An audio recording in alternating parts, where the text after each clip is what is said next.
Assalamualaikum warahmatullahi wabarakatuh.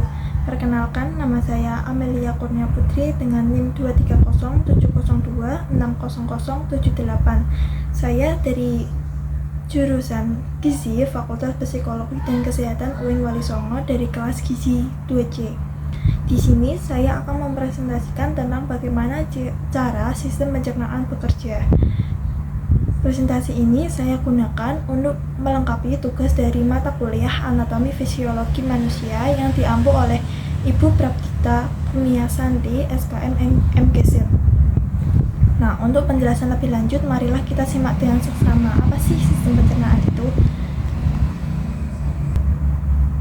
Jadi, sistem pencernaan merupakan bagian tubuh yang memiliki berbagai fungsi penting, mulai dari menyerap nutrisi dari makanan yang dikonsumsi, menggunakan nutrisi tersebut, membuang limbah dari proses penyerapan. Berbagai fungsi tersebut tentunya dibutuhkan tubuh agar berbagai organ dan mekanisme tubuh dapat tetap sehat dan berfungsi dengan baik. Proses pencernaan sendiri ada dua, yaitu yang pertama secara mekanis. Pencernaan mekanis terjadi di mulut, yaitu ketika mengunyah makanan menggunakan gigi hingga halus. Yang kedua yaitu penyerapan kimiawi. Penyerapan kimiawi terjadi di dalam usus, yaitu makanan dipecah menjadi molekul-molekul yang lebih sederhana oleh enzim-enzim pencernaan. Nah, setelah kita mengetahui fungsi yang tadi, tentu sebaiknya kita juga memahami mengenai anatomi sistem pencernaan pada diri kita sendiri, sekaligus mengetahui fungsi dari tiap bagiannya. Ada beberapa organ utama yang menyusun sistem pencernaan dan memiliki fungsinya masing-masing, mulai dari atas dulu nih, yaitu mulai dari mulut, kerongkongan, lambung, usus halus, usus besar, rektum, dan anus. Di dalam mulut ini, makanan akan dipecah menjadi partikel yang lebih kecil sehingga dapat dicerna secara kimiawi di dalam mulut dengan air ludah atau saliva. Mulut memiliki beberapa manfaat, yaitu yang pertama, mengunyah makanan. Gigi dan otot rahang bekerja sama untuk mengunyah makanan menjadi potongan kecil sehingga mudah untuk ditelan. Yang kedua, mulut juga dapat mencampur makanan dengan air liur. Air liur menggunakan enzim amilase yang memulai proses pencernaan karbohidrat. Yang ketiga yaitu membentuk bolus. Makanan yang dikunyah dan dicampur dengan air liur akan dibentuk menjadi bolus atau bola makanan yang siap untuk ditelan dan dicerna. Selanjutnya, yang kedua yaitu kerongkongan. Kerongkongan merupakan saluran panjang sebagai jalan makanan dari mulut menuju ke lambung. Di kerongkongan, makanan akan didorong menuju ke lambung. Hal ini disebut sebagai gerak peristaltik. Jadi, gerak peristaltik yaitu gerakan melebar, menyempit, bergelombang, dan meremas untuk makanan dapat masuk ke dalam lambung. Otot-otot kerongkongan berkontraksi dan berongga untuk mendorong bolus makanan ke lambung melalui gerakan peristaltik.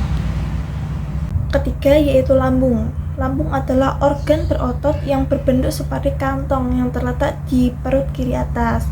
Fungsi utamanya yaitu menyimpan makanan. Lambung dapat menampung hingga 1 liter makanan.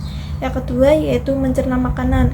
Lambung menghasilkan asam lambung dan enzim pepsin yang membantu memecah protein dalam makanan. Yang ketiga yaitu membunuh mikroorganisme. Asam lambung bersifat asam dan dapat membunuh mikroorganisme berbahaya dalam makanan loh. Nah, yang keempat nih yaitu usus halus. Usus halus adalah tabung berotot panjang yang berbelit-belit yang terletak di rongga perut. Usus halus terbagi menjadi 3 bagian, yaitu yang pertama usus duodenum, yang kedua usus jejunum, dan yang ketiga yaitu usus ileum. Fungsi utamanya sendiri yaitu yang pertama, sebagai pencerna makanan tentunya. Usus halus menghasilkan berbagai enzim pencernaan yang membantu memecah karbohidrat, protein, dan lemak menjadi molekul yang lebih kecil yang dapat diserap oleh tubuh. Yang kedua, menyerap nutrisi. Dinding usus halus dilapisi dengan villi, yaitu tonjolan kecil seperti jari yang meningkatkan luas permukaan untuk penyerapan nutrisi. Yang ketiga yaitu mendorong sisa makanan. Otot-otot usus halus berkontraksi dan berongga untuk mendorong sisa makanan ke usus besar melalui gerakan peristaltik seperti yang gerakan di kerongkongan tadi. Nah, sekarang masuk ke usus besar. Usus besar adalah tabung berotot yang terletak di rongga perut bagian bawah. Usus besar terbagi menjadi 3 bagian lagi, yaitu yang pertama usus cecum, usus kolon, dan rektum. Fungsi utama usus besar adalah untuk yang pertama menyerap air. Usus besar menyerap air dari sisa makanan untuk dapat membentuk feses. Yang kedua yaitu dia sebagai pembentuk feses. Feses adalah sisa makanan yang tidak dapat dicerna oleh tubuh kita. Terus usus besar juga sebagai penyimpan feses. Usus besar menyimpan feses sampai siap untuk dikeluarkan dari tubuh kita. Nah, yang terakhir nih pada anus. Anus adalah lubang di ujung bawah usus besar yang digunakan untuk mengeluarkan feses dari tubuh. Otot-otot sphincter anus mengontrol pelepasan feses dari tubuh. Ini ada contoh mekanisme penyerapan makanan dari mulut sampai ke anus. Mari kita lihat dengan seksama. Yaitu yang pertama kan makanan masuk ke dalam mulut. Di mulut ini dia akan mengubah makanan menjadi potongan-potongan kecil dengan bantuan gigi dan air liur. Terus kan dia akan masuk ke kerongkongan. Dari kerongkongan makanan akan dibawa ke dalam perut. Nah, di perut ini makanan akan teraduk dan tercampur dengan cairan lambung. Di perut ini ada 3 organ yang dapat berfungsi. Yang pertama yaitu hati. Hati sebagai penghasil empedu, pemecah lemak, dan membuang racun pada makanan. Yang kedua yaitu kantong empedu. Dia menyimpan empedu yang diproduksi oleh hati tadi. Yang ketiga yaitu pankreas. Dia menghasilkan enzim yang membantu untuk memecah makanan. Setelah dari perut, makanan akan masuk ke dalam usus halus. Di usus halus ini, makanan akan tercerna dan terserap protein, lemak, dan karbohidratnya. Setelah dari usus halus, makanan akan berlanjut ke dalam usus besar.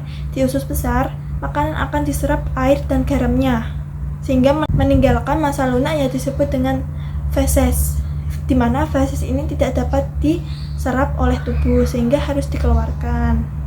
Nah, selanjutnya dari usus besar tadi akan melewati rektum. Nah, rektum ini bertindak sebagai bangku penyimpanan sementara. Dan yang terakhir yaitu pada anus. Anus yaitu tempat keluarnya feses dari tubuh kita.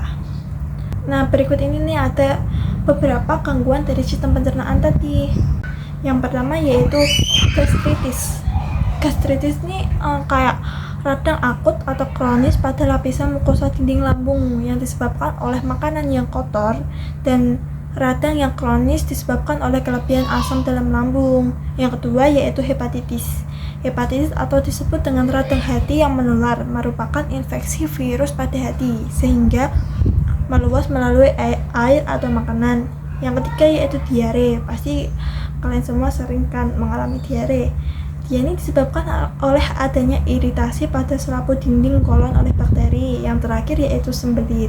Usus besar mengabsorpsi air secara berlebihan sehingga menyebabkan feses menjadi kering dan keras.